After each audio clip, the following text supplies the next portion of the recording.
अस्सलाम वालेकुम बेटा। प्रीवियस आर्टिकल में हमने स्टडी किया कि हमारे पास एक कैपेसिटर है जिसकी प्लेट्स के दरमियान वैक्यूम था। उसको हमने बैटरी से कनेक्ट किया, जिसकी वजह से कैपेसिटर की एक प्लेट पर पॉजिटिव चार्ज आ जाता है और जो उसकी दूसरी प्लेट है उस पर नेगेटिव चार्ज आ जाता है। एक ऐसा टाइम आता है कि उसके बाद मज़ीद जो चार्ज है कैपेसिटर के अंदर जाना बंद हो जाता है। इसके बाद हमने उसी कैपेसिटर में एक डाइइलेक्ट्रिक मीडियम रखा दो प्लेट्स के दरमियान। यूं ही हमने उसके दरमियान मीडियम रखा तो कैपेसिटर की प्लेट्स का पोटेंशियल डिक्रीज कर गया था और वो जो चार्ज प्लेट्स पर जमा होना बंद हो चुका था दोबारा फिर से स्टार्ट हो जाता है।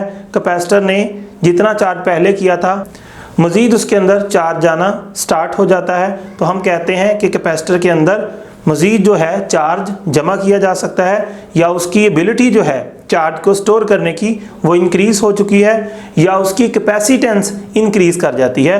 तो ये चीज़ हमने प्रीवियस आर्टिकल में पढ़ी थी कि डाइइलेक्ट्रिक दो प्लेट्स के दरमियान आ जाने से उस कैपेसिटर के अंदर जो उसकी कैपेसिटेंस है या उस कैपेसिटर की जो एबिलिटी है वो पहले से इंक्रीज़ कर जाती है। उसके लिए हमने मैथमेटिकल रिलेशन भी निकाला, लेकिन हमने वहाँ इसकी रीज़न नहीं पढ़ी, इसको माइक्रोस्कोपिकली नहीं देखा, इसको छोटे लेवल पे नहीं जाके देखा या उसकी रीज़न डिस्कस नहीं की, उसके पीछे क्या लॉजिक है वो डिस्कस नहीं किया। तो वो क्यों ऐसा होता है कि मीडियम के आ जाने से वो जो कैपेसिटर है उसका पोटेंशियल डिक्रीज़ कर जाता है और मज़ीद उसके अंदर चार्ज स्टोर हो सकता है और उसकी जो कैपेसिटेंस है वो क्यों इंक्रीज़ कर जाती है, ऐसा क्यों है, इसकी हम रीज़न आज स्टडी करेंगे। तो ये चीज़ समझने से पहले आपको एक कॉन्सेप्ट सीखना है। वो कौन सा कॉन्सेप्ट है जो आपको सीखना है? तो मेरा बेटा उसका नाम है इलेक्ट्रिक पोलराइजेशन। जब आप इलेक्ट्रिक पोलराइजेशन को समझ लेंगे तो आप इस काबिल हो जाएंगे कि आपको समझ आ जाएगी कि प्लेट्स के दरमियान मीडियम के आ जाने से उसकी जो कैपेसिटेंस है वो क्यों इंक्रीज कर जाती है। तो स्टार्ट करते हैं इलेक्ट्रिक पोलराइजेशन। सबसे पहला सवाल कि माइकल फैराडे था वो शख्स, वो पर्सन जिसने बताया था कि डाइइलेक्ट्रिक के आ जाने से जो कैपेसिटेंस है वो इंक्रीज कर जाती है। लेकिन ऐसा क्यों होता है? तो इस चीज़ को समझने के लिए जैसा कि मैं पहले बता चुका हूं, आपको क्या समझना है? पोलराइजेशन समझना है। इसको आप इलेक्ट्रिक पोलराइजेशन भी कहते हैं या सिंपल पोलराइजेशन। किसकी पोलराइजेशन? डाइइलेक्ट्रिक मटेरियल की पोलराइजेशन। तो स्टडी करते हैं बेटा। सबसे पहले आपको मैंने प्रीवियस आर्टिकल में पढ़ा दिया है डाइइलेक्ट्रिक क्या चीज़ है। ऐसा मटेरियल जिसमें से करंट नहीं गुजर सकता, इंसुलेटर मटेरियल को हम डाइइलेक्ट्रिक कहते हैं। तो डाइइलेक्ट्रिक मेरा बेटा दो तरह के होते हैं। डाइइलेक्ट्रिक की कितनी टाइप्स हैं? 2 टाइप्स हैं। ये आपकी बुक में नहीं है लेकिन थोड़ा सा ये समझ ले, आपने केमिस्ट्री में भी पढ़ा हुआ है बेटा। डाइइलेक्ट्रिक दो तरह के होते हैं। एक होता है पोलर डाइइलेक्ट्रिक, ठीक है, दूसरा होता है नॉन पोलर डाइइलेक्ट्रिक। तो आपने समझना है ये पोलर डाइइलेक्ट्रिक क्या है, नॉन पोलर डाइइलेक्ट्रिक क्या है। तो बेटा आप लोग केमिस्ट्री के चैप्टर नंबर 4 में स्टडी करते हैं कि आपके पास जो पानी का मॉलिक्यूल होता है, पानी क्या है? H2O। तो बेटा इस पे आप देखते हैं कि जो H2O है इसका जो नेगेटिव चार्ज होता है वो सारा ऑक्सीजन की तरफ गया होता है और पॉजिटिव चार्ज जो है वो इस एंड पे होता है। तो हम लिख देते हैं कि जो H2O मॉलिक्यूल है उसके इस एंड पर पार्शियल पॉजिटिव चार्ज आया होता है और चूंकि इलेक्ट्रॉनिक क्लाउड सारा इस तरफ झुक जाता है या इस तरफ डिस्प्लेस कर जाता है, इस पर कौन सा चार्ज आता है? Partial negative charge. यानी उसका पॉजिटिव चार्ज इस एंड की तरफ मूव किया होता है और नेगेटिव चार्ज इस एंड की तरफ मूव किया होता है। ये क्यों होता है इसकी डिटेल हमें नहीं स्टडी करनी, वैसे आपको थोड़ा सा हिंट दे देता हूं। यहाँ पर इलेक्ट्रोनेगेटिविटी का रोल होता है कि जो इलेक्ट्रोनेगेटिविटी जिसकी ज़्यादा होती है उसकी तरफ इलेक्ट्रॉनिक क्राउड चला जाता है, जिसकी वजह से इस पर पार्शियल नेगेटिव चार्ज आ जाता है, इस पर पार्शियल पॉजिटिव चार्ज आ जाता है। हाइड्रोजन बॉन्डिंग में भी आप लोगों ने ये चीज़ स्टडी की है। फिर HCl का मॉलिक्यूल है, HCl पर भी आप देखते हैं कि इसका जो इलेक्ट्रॉनिक क्लाउड है सारा क्लोरीन की तरफ गया होता है और यहाँ इस साइड पर इलेक्ट्रॉन की डेफिशिएंसी होती है, यानी सारा क्लाउड इधर चला जाता है। तो इस तरफ कौन सा चार्ज आ जाता है? Partial negative. और इस साइड पे यानी इस एंड पे कौन सा चार्ज आ जाता है? Partial positive. और कौन सी ऐसी चीज़ है? तो बेटा N2O अगर इसके मॉलिक्यूल को आप देखें तो इस पर भी ऐसे होता है, इसके एक एंड पर पॉजिटिव चार्ज होता है, दूसरे एंड पर नेगेटिव चार्ज होता है। ओवरऑल वैसे ये न्यूट्रल ही होता है। इसी तरह जो NH3 है, इसकी एग्जांपल लें तो इसका भी एक साइड पर पॉजिटिव चार्ज इकट्ठा हुआ होता है, दूसरी साइड पे नेगेटिव, यानी इसके एक एंड पे पॉजिटिव चार्ज आया होता है, दूसरे एंड पे नेगेटिव। तो ये इसके पोल बने हुए हैं, ये पॉजिटिव पोल है, ये नेगेटिव पोल है, ये इसका पॉजिटिव पोल है, ये इसका नेगेटिव पोल। तो ऐसे मॉलिक्यूल्स या ऐसे मटेरियल या ऐसे एटम्स जिनके एक एंड पर पॉजिटिव चार्ज आया होता है और दूसरे एंड पर नेगेटिव चार्ज झुका होता है, तो रिजल्ट क्या मिला? ऐसा मॉलिक्यूल जिसका पॉजिटिव चार्ज एक साइड पे झुका हुआ है, नेगेटिव चार्ज एक साइड पे झुका हुआ है, तो बेटा वो वाला जो डाइइलेक्ट्रिक होता है उसको हम क्या बोलते हैं? Polar dielectric. बात समझ गए? अब दूसरा कौन सा है? Non polar dielectric. ये कौन सा है? इसमें बेटा ऐसा कॉन्सेप्ट नहीं है। इसमें ये नहीं होता कि पॉजिटिव चार्ज इस साइड को झुका हुआ है, नेगेटिव चार्ज इस साइड को गया हुआ है। तो जिसमें ये चीज नहीं होती उसको क्या बोलते हैं? Non polar. इसमें कोई पॉजिटिव नेगेटिव पोल नहीं बना होता। फॉर एग्जाम्पल यहाँ पर जो ऑक्सीजन थी इसकी इलेक्ट्रॉन एक्टिविटी ज्यादा होती है, जिसकी वजह से इलेक्ट्रॉनिक क्लाउड इधर चला जाता है। यहाँ पे क्लोरीन की इलेक्ट्रॉन एक्टिविटी ज्यादा होती है, क्लाउड सारा इधर चला जाता है। अब इस तरफ अगर देखें, जितनी इलेक्ट्रॉन एक्टिविटी इसकी है उतनी ही इलेक्ट्रॉन एक्टिविटी इसकी होती है। तो यहाँ पर ऐसा कोई कॉन्सेप्ट नहीं होता। यहाँ पर जो इस हाइड्रोजन का नेगेटिव चार्ज है या इसका है, ये सारा क्लाउड इसके ऊपर इस तरह होता है। तो मुझे बताइए, क्या जो इलेक्ट्रॉनिक क्लाउड है इस तरफ गया? आंसर है नहीं। क्या इस तरफ गया? नहीं। तो ये इसका इलेक्ट्रॉनिक क्लाउड हर तरफ ऐसे है, हर तरफ मौजूद है, इस तरफ नहीं झुका, ना इस तरफ झुका, ना इस तरफ झुका, ना इस तरफ झुका, बल्कि इन दोनों के ऊपर इस तरह इलेक्ट्रॉनिक क्लाउड मौजूद होता है। तो इसका ना कोई एंड पॉजिटिव होता है, ना कोई एंड इसका नेगेटिव होता है। अब अगर हम बात करें ऑक्सीजन की, O2 की, तो बेटा इसका भी जो नेगेटिव चार्ज होता है वो सारा ऐसे इसके ऊपर घूम रहा होता है, या सारा नेगेटिव चार्ज का जो क्लाउड है इस तरह मौजूद है, ना इधर गया हुआ है ना इधर गया हुआ है।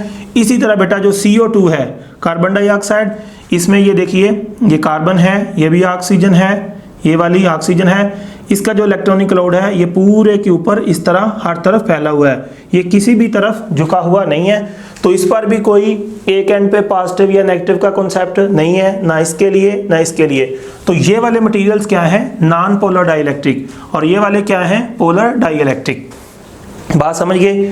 अब दोनों के बारे में जो बुक्स हैं उनमें लिखा हुआ है, लेकिन बेटा आपकी बुक जो है इसके बारे में है, लिहाजा हम इसके बारे में स्टडी करेंगे, इसको फर्दर स्टडी नहीं किया जाएगा, क्योंकि मैं FSC सेकेंड ईयर को पढ़ा रहा हूँ। सो मुझे अपनी बुक को ही फॉलो करना है। ऑलरेडी मैं बुक से काफ़ी बाहर जा चुका हूँ। हमने स्टडी करना है नॉन पोलर डाइइलेक्ट्रिक को, यानी ऐसे डाइइलेक्ट्रिक जो नॉन पोलर होते हैं, जिन पे कोई पार्शियल पॉजिटिव या नेगेटिव का कॉन्सेप्ट नहीं होता। तो इनको हम बेटा स्टडी करते हैं। फॉर एग्जांपल आपके पास कोई सिंगल एटम है, इसको सिंपल बनाने के लिए, इजी बनाने के लिए मैंने कंसीडर कर लिया एक सिंगल एटम। क्लियर? बेटा आप देखें, ये इसका क्या है? सेंटर में आपको पता है न्यूक्लियस होता है, ठीक है, पहला शेल, दूसरा शेल, तीसरा shell and so on according to Niels Bohr. लेकिन अगर हम क्वांटम थ्योरी की बात करें तो क्वांटम थ्योरी के मुताबिक यहाँ पे क्या होता है? इलेक्ट्रॉन्स का क्लाउड होता है, ठीक है। जो बोहर का मॉडल है उसके मुताबिक ये शेल बने होते हैं, सर्कुलर ऑर्बिट्स होते हैं, लेकिन क्वांटम थ्योरी के मुताबिक यहाँ पे इलेक्ट्रॉन्स का क्या होता है? क्लाउड होता है। तो ये सेंटर में क्या है बेटा? न्यूक्लियस है, मैंने यहाँ पे मेंशन कर दिया। और ये जो मैंने ग्रीन कलर से शो किया है ये बेटा क्या है? इलेक्ट्रॉन का क्लाउड है। अब मुझे बताइए कि जो आपका पॉजिटिव चार्ज है इसका सेंटर किधर होगा? जैसे बेटा सेंटर ऑफ मास होता था, जैसे सेंटर ऑफ ग्रेविटी होता है, इसी तरह सेंटर ऑफ चार्ज होता है। सेंटर ऑफ मास वो पॉइंट होता है जहां पे सारा मास एक्ट करता है, 9th क्लास में पढ़ा। सेंटर ऑफ ग्रेविटी वो पॉइंट होता है जहां पे सारा वेट एक्ट करता है, 9th क्लास में पढ़ा। सेंटर ऑफ चार्ज एक ऐसा पॉइंट होता है जहां पे सारा चार्ज एक्ट कर रहा होता है। तो बेटा ये जो इलेक्ट्रॉनिक क्लाउड है, मुझे बताइए इस इलेक्ट्रॉनिक क्लाउड का जो सेंटर बनेगा यानी सेंटर ऑफ चार्ज बनेगा वो कहां पे होगा? सोचिए, अगर ये है तो मेरा बेटा इसका सेंटर यहां पे बनेगा, यानी नेगेटिव चार्ज जो है इलेक्ट्रॉनिक क्लाउड है उसका सेंटर ये बन रहा है। अब हम पॉजिटिव चार्ज, न्यूक्लियस पे कौन सा चार्ज होता है? पॉजिटिव। अगर बेटा इसका सेंटर देखा जाए तो इसका सेंटर भी यही है। बात समझ गए? तो नॉन पोलर की एक खूबी ये भी होती है कि उसके पॉजिटिव चार्ज का जो सेंटर होता है वही उसके नेगेटिव चार्ज का सेंटर होता है। तो उसका पॉजिटिव चार्ज नेगेटिव चार्ज का सेंटर क्या होता है, सेम। बात समझ गए। लेकिन जो बेटा ये आपके पास पोलर डाइलेक्ट्रिक होते हैं, इनका सेंटर सेम नहीं होता। कैसे नहीं होता मैं आपको बताता हूं। इसका पॉजिटिव चार्ज इधर झुका हुआ है सारा, तो पॉजिटिव चार्ज का सेंटर फॉर एग्जांपल इस तरफ आ जाएगा। नेगेटिव चार्ज इधर झुका हुआ है, नेगेटिव चार्ज का सेंटर इधर आ जाएगा। तो इसका सेंटर अलग है, इसका सेंटर अलग है। और जो बेटा आपके पास नॉन पोलर होते हैं, इनका सेंटर ऑफ चार्ज क्या होता है, सेम। तो ये एक प्रॉपर्टी आपने लिख लेनी है, नोट कर लें ये पॉइंट।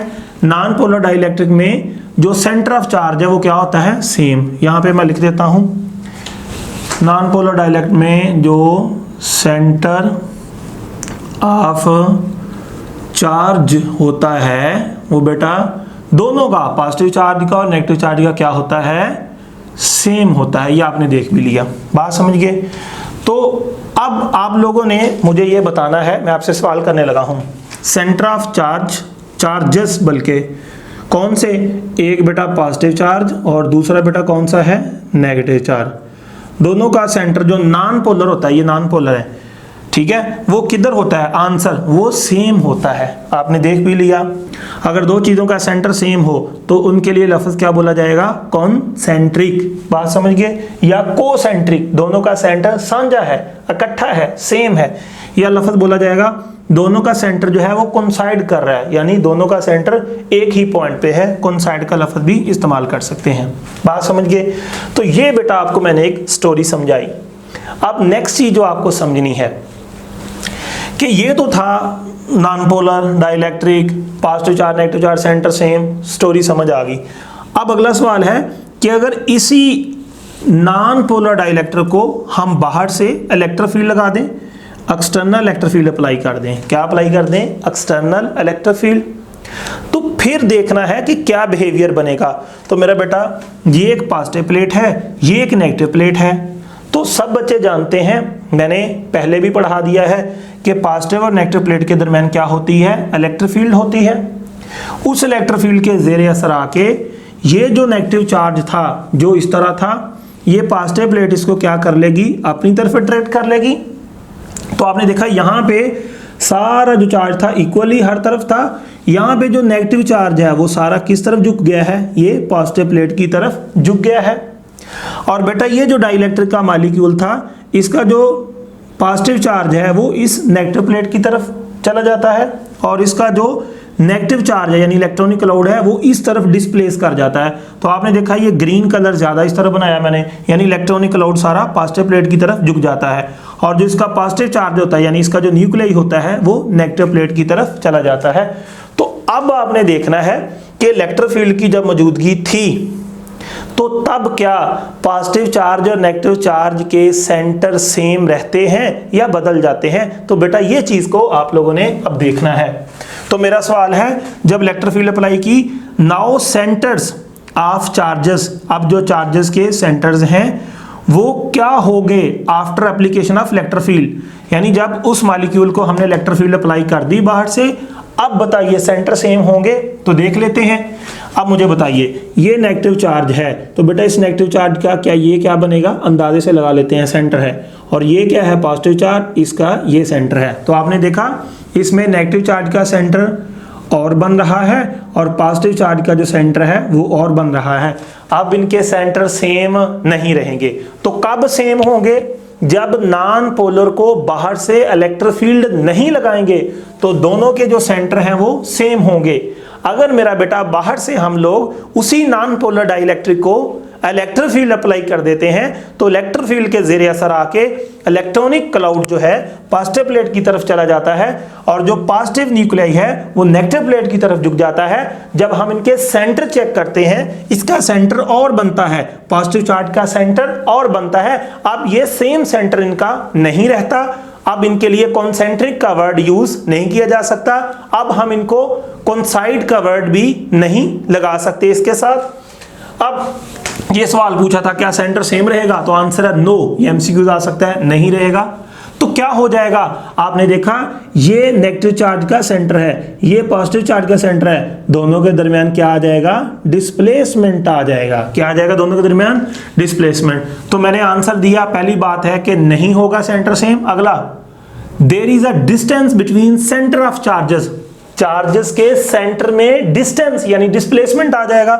पहले तो यही पॉजिटिव चार्ज का सेंटर था, यही नेगेटिव चार्ज का सेंटर था, तो ये पॉइंट भी वही, दूसरे पॉजिटिव चार्ज का सेंटर भी यही, तो इस पॉइंट का इस पॉइंट से कितना फासला है, 0। पहले जब इलेक्ट्रिक फील्ड नहीं थी तो तब बेटा दोनों के सेंटर के दरमियान जो फासला था वो 0 था, क्योंकि दोनों एक ही जगह थे, यही पॉजिटिव चार्ज का सेंटर था, यही नेगेटिव चार्ज का सेंटर था, दोनों के दरमियान कोई डिस्प्लेसमेंट नहीं था, एक दूसरे के ऊपर थे।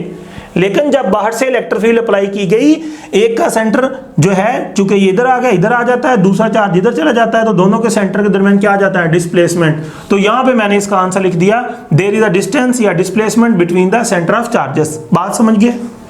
तो इस तरह बेटा जब आपके पास कोई मॉलिक्यूल था, इलेक्ट्रिक फील्ड के अप्लाई करने से इलेक्ट्रॉनिक क्लाउड इधर आ गया, इसका ये क्या है, सेंटर ऑफ चार्ज, और जो पॉजिटिव चार्ज था वो उस तरफ चला गया, तो इसका ये है सेंटर ऑफ चार्ज। तो दोनों के सेंटर ऑफ चार्जेस के दरमियान क्या पैदा हो चुका है, डिस्प्लेसमेंट पैदा हो चुका है।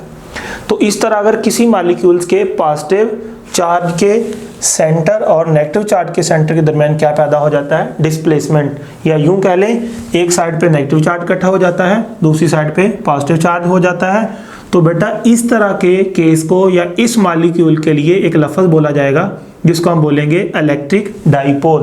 तो इलेक्ट्रिक डाइपोल कब लफ्ज़ बोला जाएगा, जब दोनों पर इक्वल चार्जेस होंगे, यानी एक एंड पर पॉजिटिव चार्ज हो, दूसरे एंड पर कौन सा चार्ज हो, नेगेटिव, जितना पॉजिटिव हो इस साइड पे उतना नेगेटिव हो इस साइड पे, और दोनों चार्जेस कैसे हों, अपोजिट, यानी ये पॉजिटिव है, दूसरे एंड पे नेगेटिव है, और दोनों का दरमियानी फासला क्या है, स्मॉल। तो आपने देख लिया कि यहाँ पर इस पॉइंट पर कौन सा चार्ज है, नेगेटिव, इस पॉइंट पर सारा चार्ज इस पॉइंट पर एक्ट करेगा, जैसे सेंटर ऑफ मास पे सारा मास एक्ट करता है ना, तो सेंटर ऑफ चार्ज पे सारा चार्ज एक्ट करता है। तो इस पॉइंट पर सारा क्या है, नेगेटिव चार्ज, इस पॉइंट पे सारा कौन एक्ट कर रहा है, पॉजिटिव चार्ज, और दोनों के दरमियान क्या है बेटा, डिस्प्लेसमेंट। तो ये तीनों कंडीशन पूरी हो गई।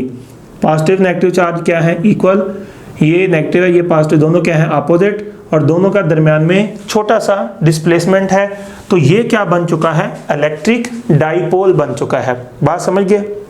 या आप ये भी कह सकते हैं ये पोलराइज्ड हो चुका है, इसके पोल्स बन चुके हैं। क्या बन चुके हैं, पोल्स, यानी जब वो इलेक्ट्रिक फील्ड के ज़ेरे असर आया, नेगेटिव चार्ज इस तरफ आ गया, पॉजिटिव चार्ज उस तरफ चला गया, तो इस सिचुएशन को जिसमें पॉजिटिव चार्ज एक साइड पे आ जाता है, नेगेटिव चार्ज एक साइड पे आ जाता है, इस पर पोल्स क्रिएट हो जाते हैं, पॉजिटिव पोल बन जाता है एक साइड पे, नेगेटिव पोल बन जाता है। इसको बेटा हम क्या बोलते हैं, इलेक्ट्रिक डाइपोल बोलेंगे, या ये मॉलिक्यूल को हम बोलेंगे कि ये पोलराइज्ड हो चुका है। बात समझ गए। अब अगला सवाल कि अगर हम उसे इलेक्ट्रिक फील्ड खत्म कर दें, ये जो इलेक्ट्रिक फील्ड लगाई थी हमने, अगर हम इलेक्ट्रिक फील्ड को रिमूव कर दें, नोट कर लें ये मैंने लिखा नहीं है बोर्ड पे, अगर इलेक्ट्रिक फील्ड रिमूव कर दी जाए तो क्या होगा, तो बेटा वो इलेक्ट्रिक फील्ड ने जिसने खींच के रखा था, जब इलेक्ट्रिक फील्ड खत्म कर देंगे तो वो जो मॉलिक्यूल है दोबारा अपनी पोजीशन को, अपनी हालत को रिस्टोर कर लेगा, फिर से ये सिचुएशन में चला जाएगा। इलेक्ट्रिक फील्ड अप्लाई करेंगे तो इस तरह हो जाएगा, इलेक्ट्रिक फील्ड खत्म करेंगे उससे तो दोबारा इस सिचुएशन में आ जाएगा। अगर मैं पोलर मॉलिक्यूल की बात करूं, वो पोलर याद आया, वो कॉर्नर में देखिए ज़रा, ये जो था हमारे पास यहाँ पे, ये वाले, इनके बारे में बताइए। अब ये देखिए, इन पर अगर बाहर से इलेक्ट्रिक फील्ड आप कितनी अप्लाई करें, 0। अगर इलेक्ट्रिक फील्ड 0 भी है तो तब भी बेटा इस पर जो है डाइपोल एग्जिस्ट करता है, तब भी इसका पॉजिटिव चार्ज और नेगेटिव चार्ज होते हैं यहाँ पर, तब भी डाइपोल एग्जिस्ट करेगा। अगर इलेक्ट्रिक फील्ड हम 0 ना लगाएं, यानी कि इलेक्ट्रिक फील्ड अप्लाई कर दें, तो तब भी डाइपोल एग्जिस्ट करेगा। यानी इलेक्ट्रिक फील्ड इस पर अप्लाई कर भी दें तब भी इस पर डाइपोल का एग्जिस्टेंस होगा। अगर इलेक्ट्रिक फील्ड अप्लाई कर भी दी या अप्लाई नहीं की, दोनों सिचुएशंस में इसके एक एंड पे पॉजिटिव रहेगा, दूसरे एंड पे नेगेटिव रहेगा। बस ये है कि अगर इलेक्ट्रिक फील्ड अप्लाई कर देंगे ना तो थोड़ा सा ये ऐसे खींचे जाएंगे, लेकिन इलेक्ट्रिक फील्ड हो ना हो, दोनों सूरतों में पोलर मॉलिक्यूल्स पर डाइपोल एग्जिस्ट करता है, ये पोलराइज्ड ही होता है, बात समझिए। लेकिन जो नॉन पोलर होता है इसमें इलेक्ट्रिक फील्ड अप्लाई करेंगे तो डाइपोल बनेगा, इलेक्ट्रिक फील्ड मूव कर देंगे तो फिर से इसका जो डाइपोल है वो खत्म हो जाएगा, वो पोलराइज्ड नहीं रहेगा। अब नेक्स्ट जो बेटा आपको चीज समझनी है, ये मैंने आपको पोलराइजेशन का कॉन्सेप्ट समझा दिया। अब मेरा बेटा आपको समझना है कि कैपेसिटर के अंदर क्या हुआ था, वो सारी साइंस अब आपको समझनी है। यही चीज़ थी जिसको इस्तेमाल करके हम कैपेसिटर की जो कैपेसिटेंस है वो क्यों बढ़ जाती है इसको हम समझेंगे। देखिए